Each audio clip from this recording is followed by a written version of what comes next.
Hi there, welcome back to another video. This one's going to be fun. I've been preparing for this for quite some time, and today I'm going to start putting together a true Viking mead. What's the difference between a true Viking mead and a non-true Viking mead? Well, it's probably going to be the preparation and the ingredients that we use. Now, it's going to be an interesting thing. There's a story that goes with this, and it's very, very interesting. We've got a few different ingredients that we're going to use. Now, this morning I went for a walk out in the park. I actually picked some dandelions. Now, this morning they were in full bloom, but I picked some dandelions, and I've got the flower stems or the parts of the flower inside this bowl. I'm going to be adding that to my water and honey mix. I've got some raisins, not too many, just a few. I'm going to be adding those to my honey mix. Of course, the idea here is we're picking up natural yeast or live yeast. Now, the honey itself, the mixed blossom, 100% pure and raw 3 kilo pack of honey. Now, that's going to have the possibility of some natural yeast in there as well. And there's another thing here. This is very interesting. This little looks like grass cuttings which have gone dry. This is called organic meadowsweet, or the term Filipendula ulmaria. Filipendula ulmaria, organic meadowsweet. Now, there's an interesting story behind meadowsweet. We're going to be putting some of that in there as well. Even though it looks terrible, but there is a significance to it. Now, for centuries, meadowsweet has been used as a herb which cures all kinds of ailments. Now, there's a million different things on the internet you can find about this, but what interests me more so is this flour comes mainly, it actually was used to surround burial mounds of the Vikings. And there's just flowers all over the place. Now, the Norse word for this flower is mojdurt, meaning mead wort or mead herb. Very interesting. The Viking Age meads were made with meadowsweet, but there's a true chance for the Vikings burial mounds to have the flour all the way around to help them in their travel into the afterlife. Interesting. But we're going to put that in too. Now, we've got 4 possible yeast sources. I'm going to add, 4 possible yeast sources here. The honey, the raisins, the meadowsweet, and these flower stems here. I'm going to try for a 5th source as well. Now, there's a wild yeast source that they actually suggest that what the Vikings used to do is they used to cover it just with a cloth so nothing can fall into it, put it outside, and hopefully the wild yeast comes down from the blossoms and flowers around the neighbourhood. Very interesting story, and we're going to actually get into that. But while I'm actually putting this honey into the pot, I've had this for quite some time. It's starting to thicken. So it's probably going to take me a while to put this into the pot. So I'll cut now, and I'll come back when I've got this in the pot. Well, managed to get it all in there. Yes, it was starting to go a little bit sugary, but it's a very sweet mixture. Nice honey too. And that comes from Yatla honey. Very nice, 100% pure and raw. So anyway, that's a quality honey. I should tell you now the mixture. We've got 3 kilos of honey to 7 litres of filtered clean water, and stirred completely up. I'm adding to that also a few ingredients, as I told you earlier. Half a dozen raisins are going in. Also adding in the organic meadowsweet, and we're adding in parts of the flower from the dandelions. So they're going in too. So that's good, I think. I don't know, I've never done this before. But from what all the research I've seen on the internet, there's an awful lot of people sing the praises of doing it natural rather than throwing yeast in. They want to use natural yeast as well, as to the flavour. Now, just some of the specifics now. I did a specific gravity on it, and we've got a potential ABV of 13.5.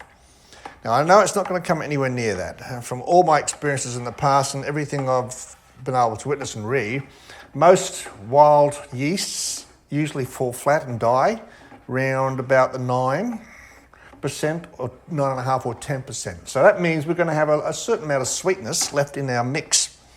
So that's important to have the mixture ratio of water to honey correct. Specific gravity of 1105 to start. So when it finishes, I'm being very positive here, when it finishes its fermenting and settles down, there'll be a potential ABV of the lower specific gravity, so we'll be able to find out exactly what the ABV of this particular mix will be. So hopefully it'll be a nice sweet mix in the end, and nice and strong and alcoholic too, I suppose. It'd be lovely.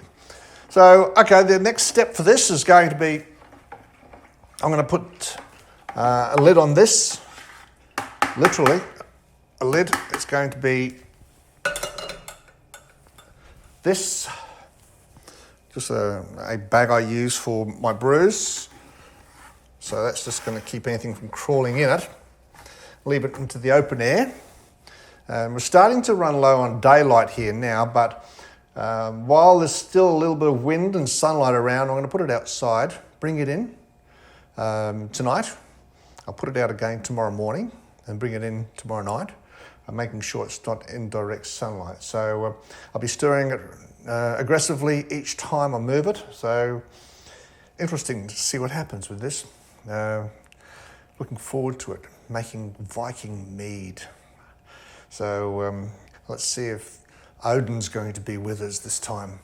I'll come back as soon as we've got some results, and I'm putting it into some carboys with a fermenting vapor lock on the top. Well, it's now 6 days later, and I've got a result to show you. Very, very slow starting. Keep in mind, I'll recap. I actually put the dandelion petals in. I put the meadow sweet in. I put the raisins in. There was probably, from the honey as well, there was probably wild yeast in the honey.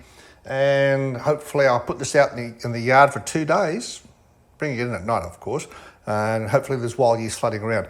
Very slow starting, but ultimately it did start. At first, I couldn't notice it. After about 3-4 days, there's a bit of an intensity of bubbling on the top. In 5 or 6 days, it's even better.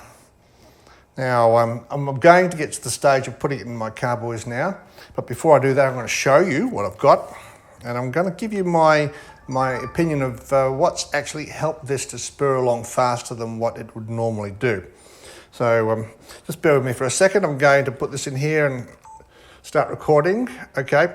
Now, right now you can see there's a selection of all kinds of stuff floating in there, including the raisins. Now, when I put the raisins in at first, they actually sank.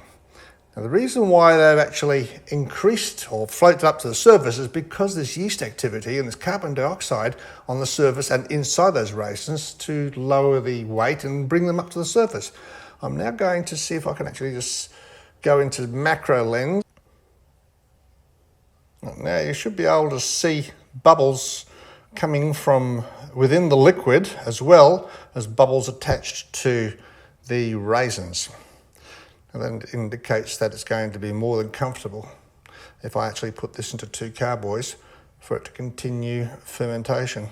So I'm going to break for now, and I'll come back as soon as I've actually transferred this into these 2, and I'll close off this section and we'll lead up to the conclusion of this section of the video. Well, it's I don't know exactly how much it is. I think it's about 4.5 litres in each one. So that's pretty good. About 9 litres complete, which makes sense because I put 7 litres of water in there and a couple of litres of honey and all that sort of stuff. But anyway, it's bubbling away ever so slowly, but it's still bubbling away. Now I'm having a look at the side and I'm seeing material rise as it gets bubbles and then sink as it disperses those bubbles and falls down again. And I have no hesitation in saying I know this is going to come to fruition because I've actually used these very same raisins previously in my wild yeast experiment to actually make watermelon brandy. And I know very well that these raisins will produce a significant amount of wild yeast.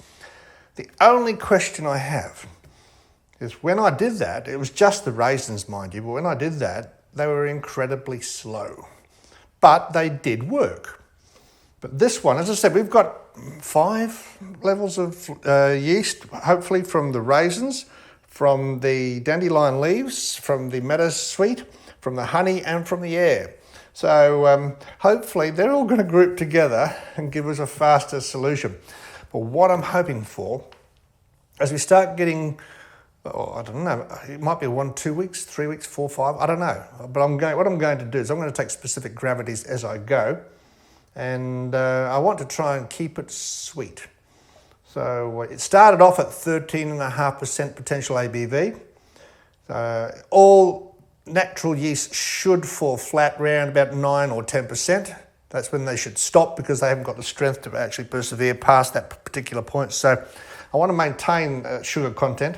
And I did keep 6 raisins in both of these, so they all have a selection of everything. This is exciting. Well, as I've been talking to you, you've probably been seeing these little bubbles go very slowly, but still go. But it's very exciting. So the next step is I'm going to put them in a nice warm place. Actually, what it is, it's an unconditioned part of my house, unair-conditioned part of my house, so it should actually thrive. It's starting to get considerably warm.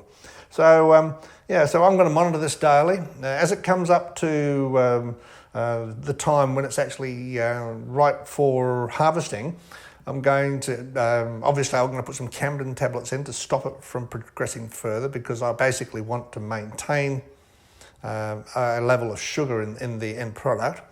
And then I'm going to wait for it to settle. And then that's going to be, for you, it's going to be a matter of minutes away. For me, it might be 1 or 2 months. I don't know.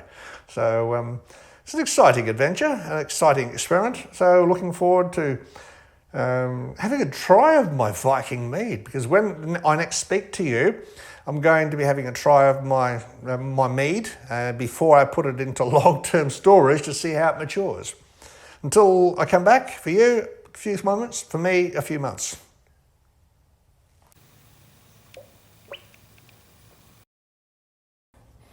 Well, it's now 54 days later. I told you it was going to be a bit of a long run, and it has nowhere near finished yet, but I'd like to give you the conclusions and post this video.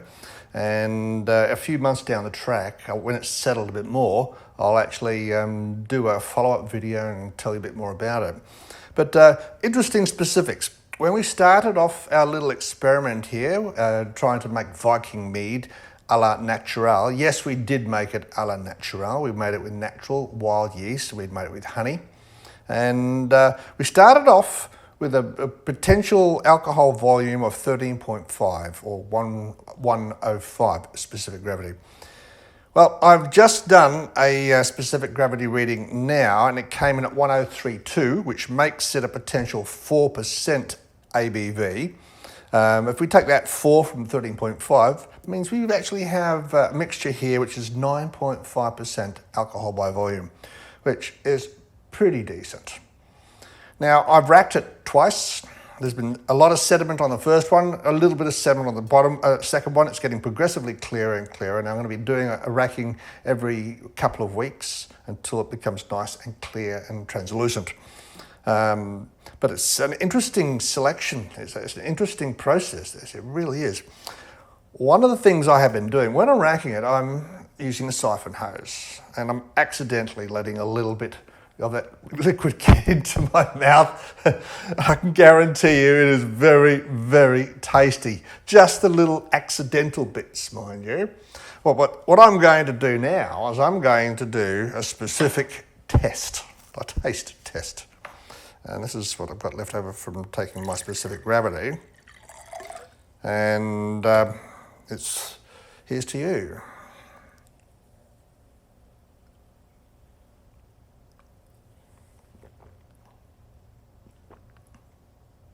Oh, it's heavenly. Oh, it's got a nice little bite to it. It's not over the top sweet because we did stop the yeast from, or the yeast stopped working before it burned up all the sugars in the mixture. It is moreish. Hang on a second. Oh, very lovely. Very sweet. Has to be cold. This has to be served cold. And at 9.5% ABV, you wouldn't want to have too much. Well, it's been a pleasure to get to this stage. I'm going to finish up this video now. And Viking Mead, very, very easily done, a la Vikings, using the systems they would have used themselves without anything else. So I didn't use Camden tablets. I didn't need to because the yeast, the wild yeast, stalled when it got to 9.5%. So that's good. That's pleasing. So if you want to try it, by all means, if you've got a spare 54 days to get up to this stage, actually might be a bit more than that actually, but a spare 54 days to get up to this stage, it is very drinkable now. There's a slight colour to it. It's not completely translucent, but I can see my fingers on the other side, but I'm going to wait until it gets clearer. But by all means, it's extremely drinkable now. I'm going to give it a chance to mellow out and age a little bit, and from everything I've been reading, I'm going to have a very happy time reporting on the taste test of the final product. Well, that's it for this video. I'm sorry it's been so long, but it's been even longer for me. As I said, it's nearly a couple of months, and we're only 8 days off Christmas. So I was hoping to have it done for Christmas, but no, it's not obviously going to be the case. But 8 days off from Christmas, so people all over the world getting ready to actually celebrate Christmas in their own particular way, or the holiday season in their own particular way. So I wish you the very best for the festive season, and see you in the new year. More please.